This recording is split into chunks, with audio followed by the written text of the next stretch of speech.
Salut tout le monde, j'espère que vous allez bien. On se retrouve aujourd'hui pour une nouvelle vidéo. Cette fois-ci, je viens vous parler de livres Halloween. Si vous me suivez sur le blog, vous avez vu que je vous ai fait un article qui présentait plusieurs idées de sortie de jeux et ainsi que de lecture pour la thématique Halloween. Et donc du coup, j'ai eu envie de vous présenter certains d'un peu plus près. Donc voici la petite resélection que j'ai effectuée.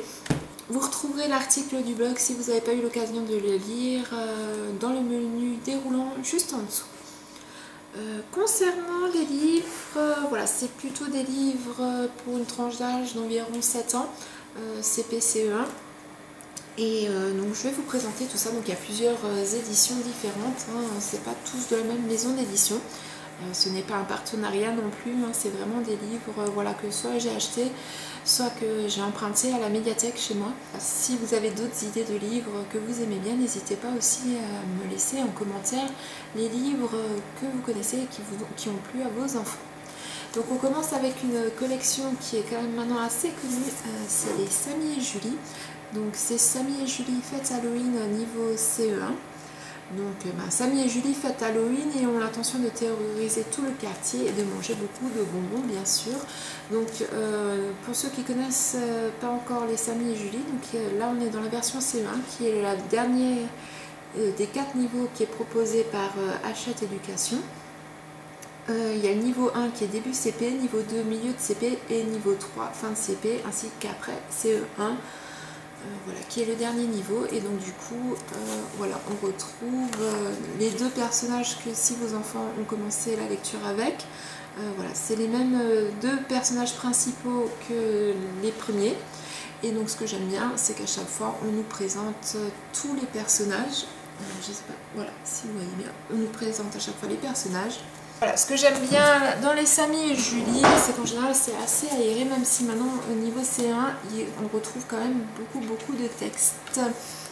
Voilà, mais ça reste quand même des petits livres qui restent facilement abordables pour le niveau C1 et donc pour nos apprentis lecteurs.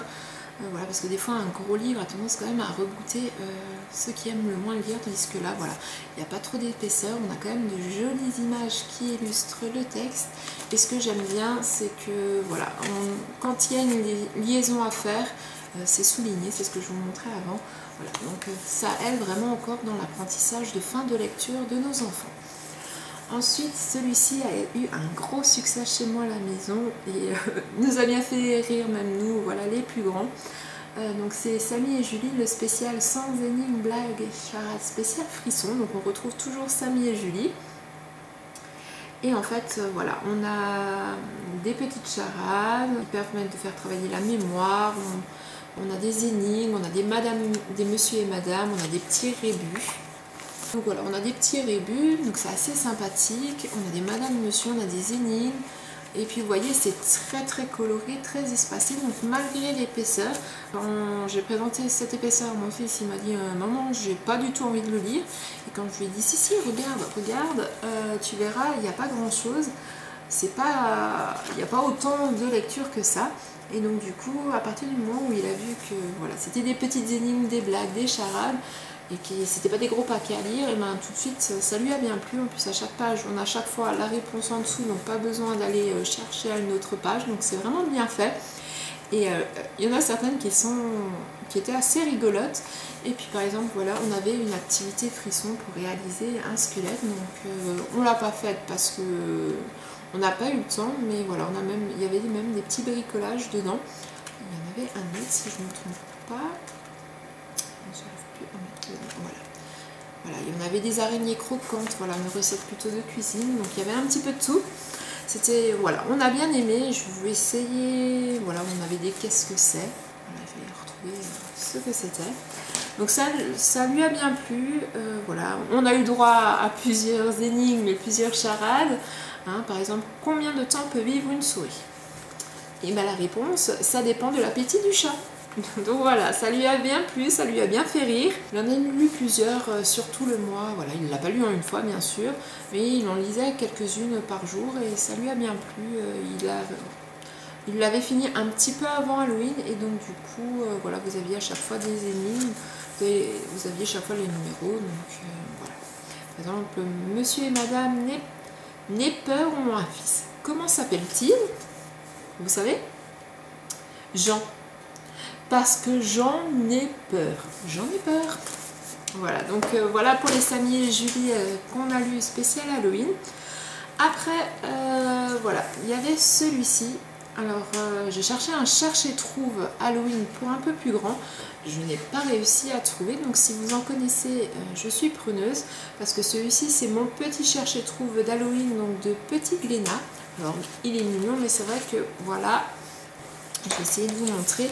Il n'était pas forcément trop adapté à l'âge d'Enzo. Par exemple, là, il fallait trouver quelle citrouille tombait de sommeil. Donc, c'était assez facile, mais bon, voilà, c'était quand même assez rigolo. Voilà, mais pour un tout petit, celui-ci est vraiment super. Je vous le conseille, il est vraiment bien sur la thématique d'Halloween. Les dessins sont super sympas. Voilà, ça fait pas peur, vous voyez, ils sont rigolos. Là, par exemple, on devait chercher le fantôme qui avait une moustache de chocolat, qui avait mangé du chocolat. Donc voilà, c'était pas superment adapté à l'âge d'Enzo, mais regardez, il était joli, c'était facile, voilà, c'était assez rigolo quand même de le faire, mais voilà, si c'était plus adapté à l'âge d'Enzo. Mais donc, si vous avez un plus petit, n'hésitez pas, faites-vous plaisir pour la thématique Halloween, il est vraiment super bien fait, je dirais. Facilement, à partir de 2-3 ans, vous pouvez le proposer à vos enfants sans aucun souci. Après, pareil, c'est Boo, le livre qui fait le plus peur au monde. Et si je ne me trompe pas, c'est Seuil Jeunesse. C'est ça, Seuil Jeunesse. Alors ça, c'est pareil, c'est un livre que vous pouvez facilement proposer aux tout petits. Voilà, il n'était pas forcément dans la tranche d'âge d'Enzo, mais c'est une histoire que j'ai trouvée vraiment super sympathique. Donc, et lui, il l'a beaucoup aimé, et il n'y avait pas grand chose à lire. Je vais vous montrer l'intérieur tout de suite, vous comprendrez pourquoi.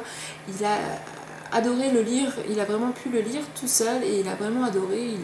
Ça l'a fait rire beaucoup, et il l'a lu plus d'une fois tranquillement pendant un moment calme, il a repris. Alors, si ce qui est écrit derrière, si on t'a offert ce livre, c'est sûrement que tu n'as pas été gentil. Alors, c'est bien fait pour toi, t'avais qu'à être gentil. Voilà, donc je trouvais déjà le texte derrière très marrant. Et en fait, c'est l'histoire d'un petit fantôme qui fait boue et qui en fait s'entraîne à faire peur. Donc il ne nous fait pas peur, il voit que voilà, donc il réessaye plusieurs fois. Puis tout d'un coup, il nous dit des choses un peu voilà, cacadois, pipi de souris, vomi d'autruche, fromage qui pue, pompon cucu. Donc vous vous en doutez bien qu'avec un enfant de 7 ans, c'est le genre de choses qui le fait mourir de rire. Donc tout d'un coup, il s'est mis à exploser de rire. Je me suis dit, mais qu'est-ce qui t'arrive? Quand j'ai vu le texte, j'ai vite compris. Et donc le fantôme, lui, n'est pas content. Il nous dit quoi? En plus, tu rigoles maintenant? Bah oui, bah, forcément, tu nous dis des choses drôles. Et tout d'un coup, on entend à table. C'est ses parents qui l'appellent pour manger. Donc il nous prévient, je reviendrai. Et donc à la fin de l'histoire, voilà, il nous envoie son papa pour nous faire peur. Donc voilà, c'est une histoire vraiment très rigolote que vous pouvez présenter très largement aux tout petits aussi. Voilà, les dessins sont assez marrants, le texte qui l'accompagne du coup n'effraie pas. Et puis bah, pour les plus grands, bah, ça les fait rigoler parce qu'en fait le livre leur parle. Et donc du coup c'est une manière d'aborder un peu le récit autrement. Donc voilà, ça lui a bien plu aussi. Après, un incontournable, bien sûr, c'est Splat le chat. Voilà.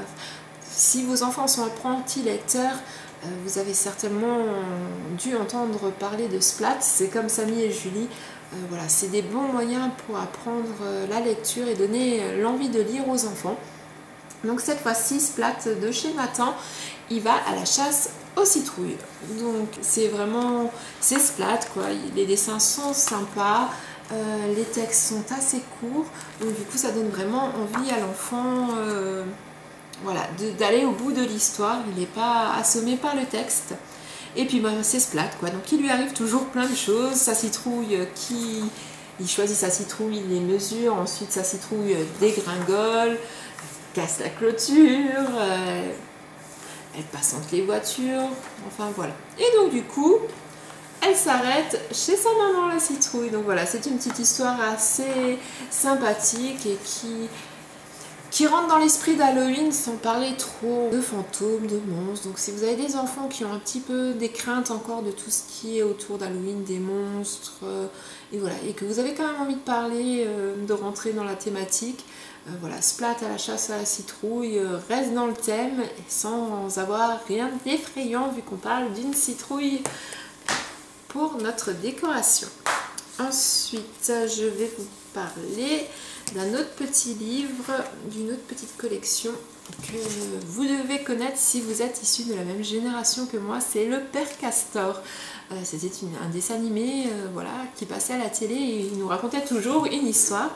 Et donc du coup j'ai été très contente de trouver ces deux livres, donc ils viennent de chez Flammarion. Donc c'est les meilleures histoires de sorcières et les meilleures histoires de monstres.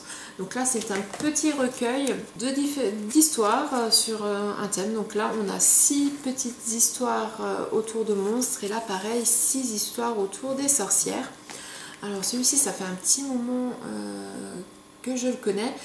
Chloé l'avait à l'époque quand elle était plus petite, je l'avais revendu et puis du coup j'ai eu la chance de le retrouver sur Vinted pour pas trop cher, donc du coup il a réintégré la collection familiale, quoi comme hein, quand on a des premiers, il ne faut pas toujours se séparer de ses livres.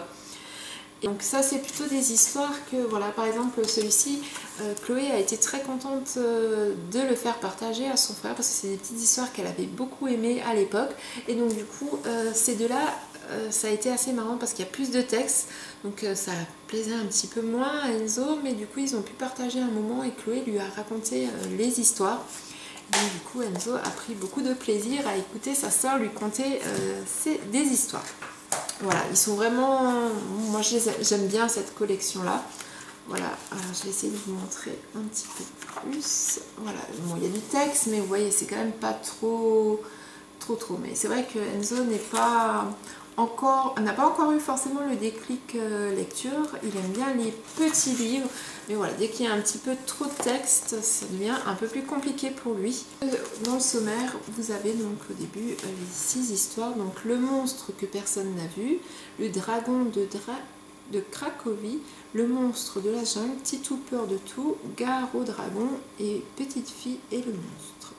Donc voilà, c'est des jolies petites histoires assez sympathiques qui changent de décor et puis bah, c'est pas forcément des monstres qu'on a l'habitude de voir. Par exemple, Titou a peur de tout était assez rigolo parce qu'en fait on se rend compte qu'il n'y a pas forcément raison d'avoir peur.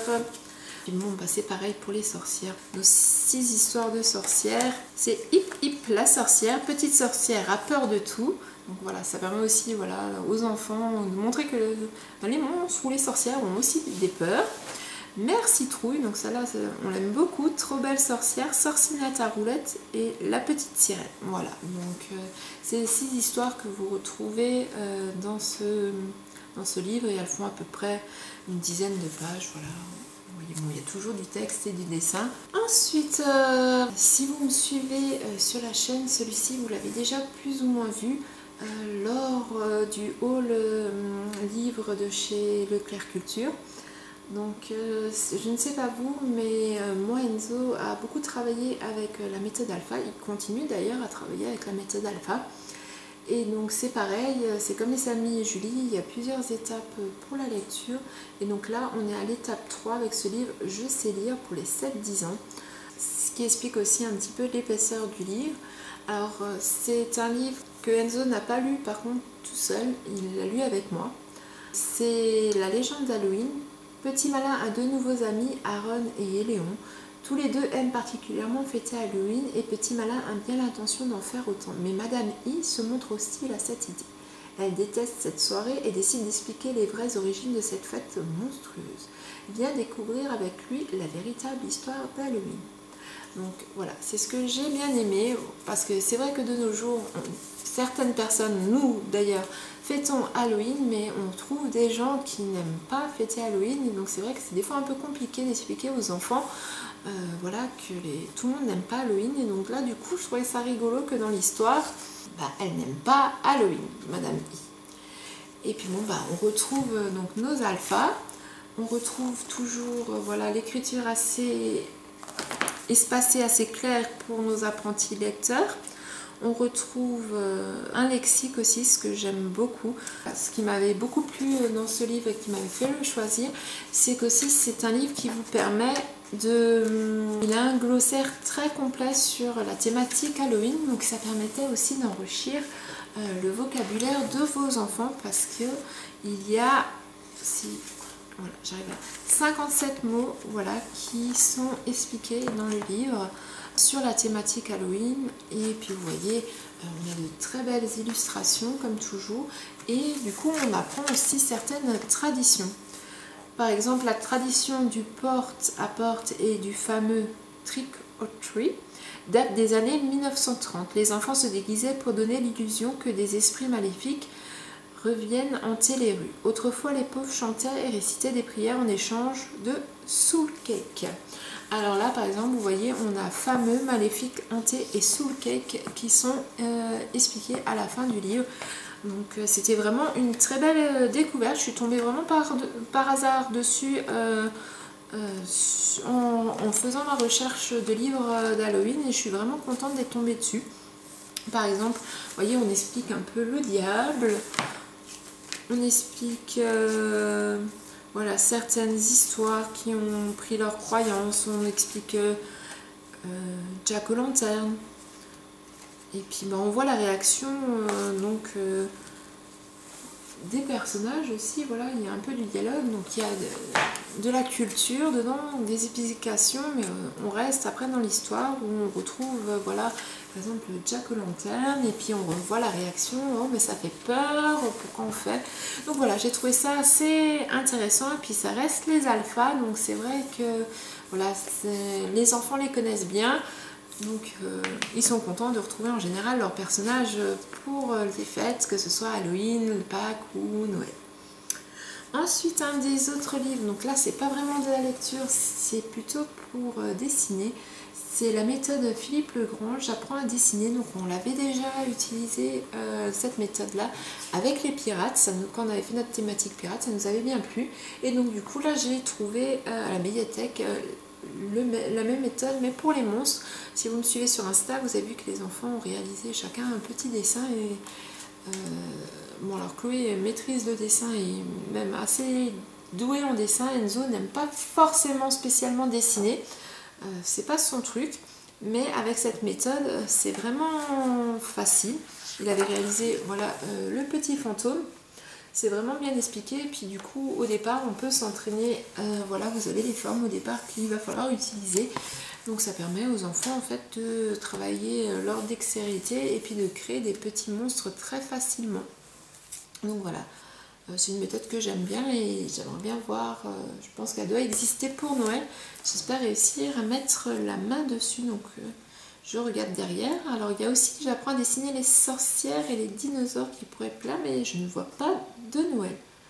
Alors, ah si, Noël, il est là.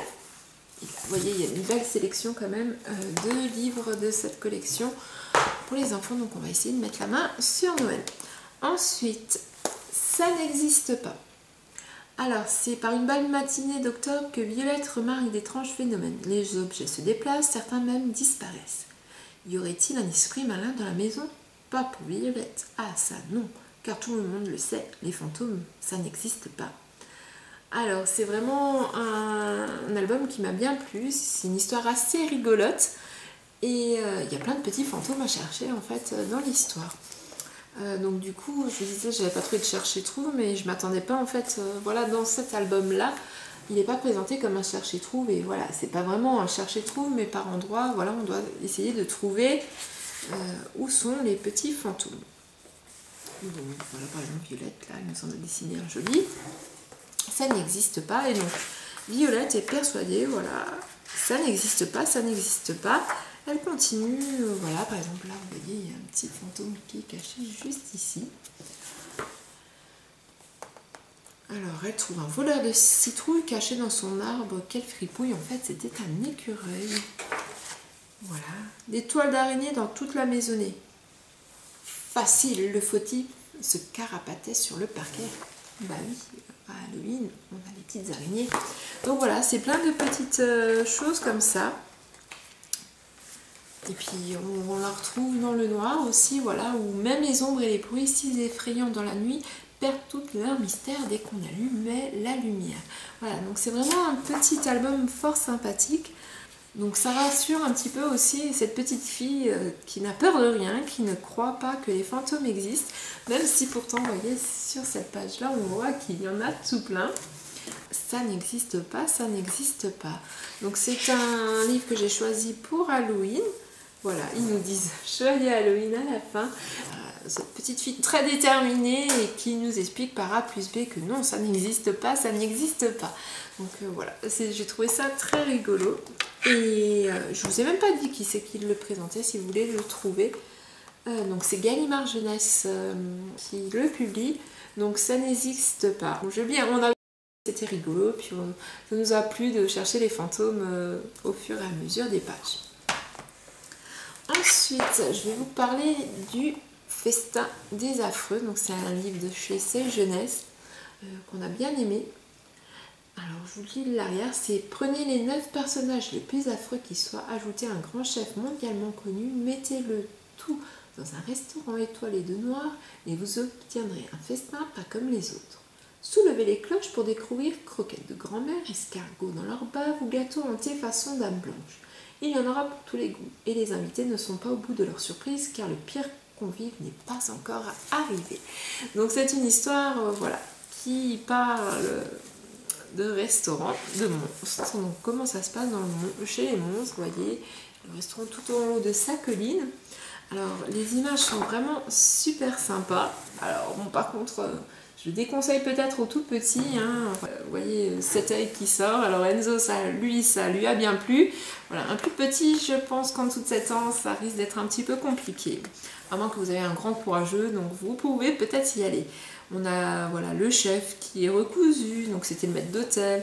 On a nos affreux, donc on a tous les affreux qu'on trouve, les pirates, un démon, une momie, une sorcière, un loup, un troll, un fantôme, un monstre.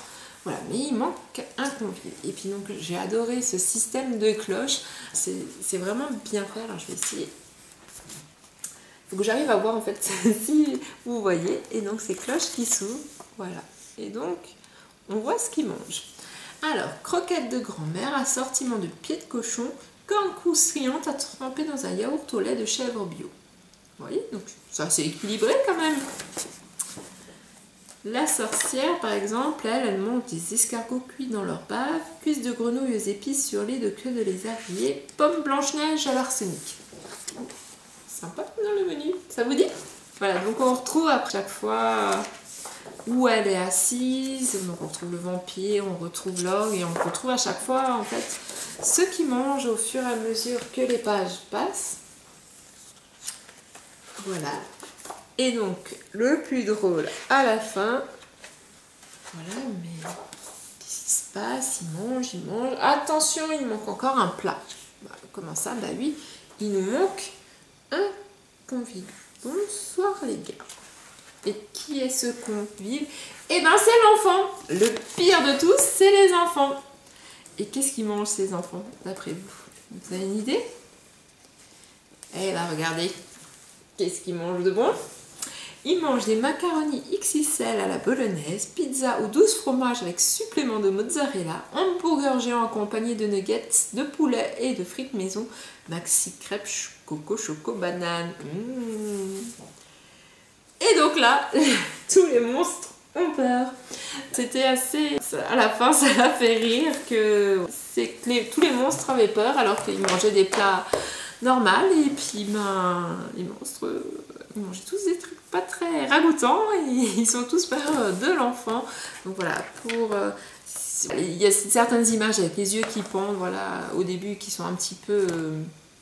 qui peuvent choquer un peu les plus petits, mais sinon après c'est vrai que l'histoire est assez marrante avec le fait que les enfants en fait font peur aux monstres. Donc pour ceux les un petit peu plus grands qui n'ont pas... Voilà, l'image ne dérangera pas. Voilà, ça peut être aussi un bon moyen d'éradiquer la peur en leur disant bah tu vois, tu manges tout ça toi aussi, t'as vu comment les monstres ils ont peur? Voilà, ça peut aider à chasser certaines peurs. Et le petit dernier de la sélection, alors c'est la sorcière pétoche. Voilà, donc c'est un livre aux couleurs toutes douces que j'ai trouvé sur Amazon, que je n'ai trouvé que sur Amazon. Et c'est les éditions La Plume de l'Argilette. Donc c'est une petite histoire assez sympathique. Et en fait, où tout le fond est comme ça, orange, avec des ombres et l'écriture en noir. Alors vous voyez par contre l'écriture est un peu différente des autres livres parce qu'en fait c'est une typographie spéciale pour les 10 en police dyslexie. Donc en fait c'est pour tous ceux qui sont atteints de dyslexie. Donc c'est le cas, c'est mon cas, c'est le cas de mes 2 enfants aussi. Donc du coup voilà, quand j'ai trouvé ce livre, j'ai voulu le soutenir et vous le présenter parce que du coup La Plume de l'Argilette c'est une association et donc en fait voilà, elle permet de cette écriture elle permet de faciliter la lecture aux personnes ayant des troubles de lecture. Donc je trouve que c'est sympa d'avoir, on en trouve quand même maintenant de plus en plus. Hachette fait pas mal de choses maintenant pour les 10 ainsi que Hatier fait aussi pas mal de choses pour les 10 et c'est vrai que dans les histoires normales on a encore un petit peu voilà, dans le normal, dans les livres normaux on trouve pas forcément de calligraphie adaptée ou voilà, ça reste tout de suite.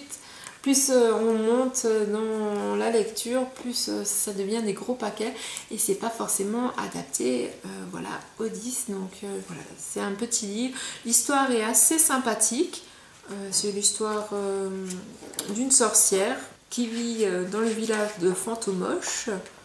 Et en fait, cette sorcière, elle n'a pas du tout envie d'être une sorcière. Elle a peur des enfants, elle les trouve dégoûtants.